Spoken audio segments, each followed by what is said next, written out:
The National Disaster Management Act 2005 has been in force since the start of pandemic. The Act has a provision of constituting disaster management authority at national, state and district level, whose members are nominated by the chairpersons of the respective authorities. Sir, currently there is no woman representative in this authority at the national level, and in this regard, I would request the government to make necessary provision to include at least one woman in this authority. Thank you, sir. Thank you, Maheshji. Professor Manoj Kumar Jha. Thank you, Honorable Chairman, sir, for meeting me with the subject line, Rehabilitation of Women BD Workers.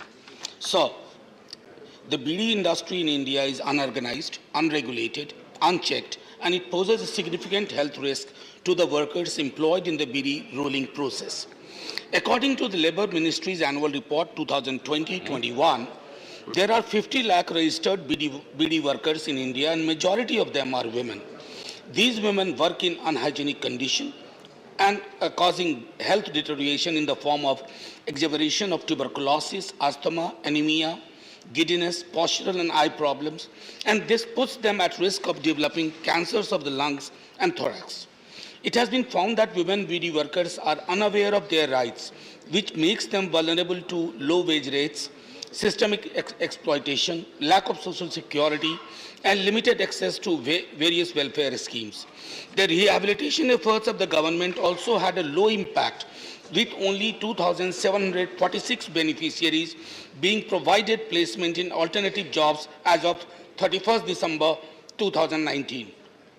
It is important to rehabilitate more women on an urgent basis. The government must play a more responsive role and shift these women BD workers to more rewarding alternative livelihoods. There is a need to organize these women into self-help groups and establish linkages with banks and civil society institutions. The Ministry of Labour and Employment must conduct a study to understand the reasons for the low penetration of the support given to women BD workers and reorient their policy approach accordingly. Thank you very much, sir. Thank you, Manoj.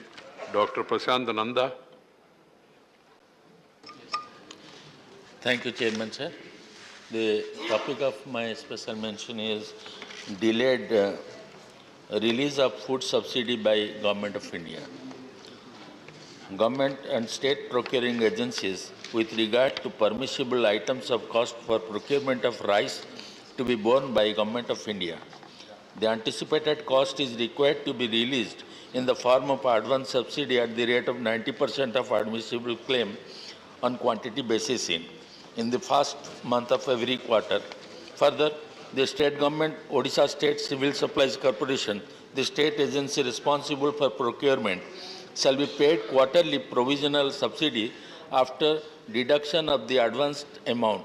However, the release of advance and provisional subsidy is irregular.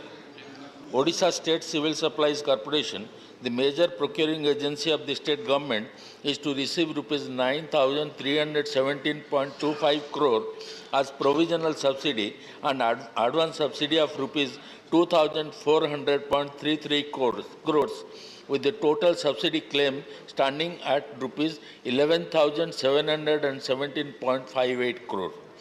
The additional interest incurred till 31/12/2021 cumulatively because of delay in release and short release of subsidy comes to around rupees 5,402.61 crore, which remains unrecouped. I hereby draw the attention of the concerned minister for the early release of funds. Thank you, Prashantji. Srimati Vandana Chauhan. Sir, my special mention is in respect of urgent need to demarcate eco-sensitive zone of the Western Ghats. So the Western Ghats are a globally biodiversity hotspot, a UNESCO World Heritage Site, and an important geological ecosystem that needs urgent conservation. Home to over 325 globally threatened species, the Ghats spread over 160,000 square kilometers, containing 50% of India's endemic amphibians, were responsible for influencing the southwest monsoons and contain catchment area draining 40% of the country. In recent years, alarming loss of forest cover and biodiversity has been recorded. Despite two committee recommendations, the Gadgil Report 2011 declaring the entire Western Ghat as ecologically sensitive and the Kasturi Ranjan Report 2014 recommending a reduced area of 56,825 square kilometers, no action has been taken on either of the reports. The NGT order mandating that the Western Ghats be declared ecologically sensitive by December 2020 has also been ignored. Presently, developmental activities like roads, railway projects, plantations, and increasing urbanization continue unabated. Many forested private lands have been converted into housing complexes and resorts. Landslides have increased due to soil erosion. Infrastructure projects in sensitive areas of the Western Ghats, such as the Hubli-Akola Railways, Mikadatu project, Indian Neutrino Observatory, and the Kaiga Atomic Plant's expansion, are predicted to incur heavy losses to wildlife and biodiversity. Rivers like Kaveri, Godavari, and Tapi, considered the lifeline of the region, are drying up despite normal monsoon. States need to build consensus to urgently demarcate the Western Ghats eco-sensitive zones, and the center needs to make this happen. Delay to address the destruction of Western Ghats would exacerbate environmental catastrophes and lead to irreversible biodiversity loss. Thank you. Thank you, sir. Thank you. Srimati Priyanka Chaturvedi. Thank you, Honorable Chairman, sir. The subject is approval of an additional 8155 Anganwadi Center and 49 child development projects in Maharashtra.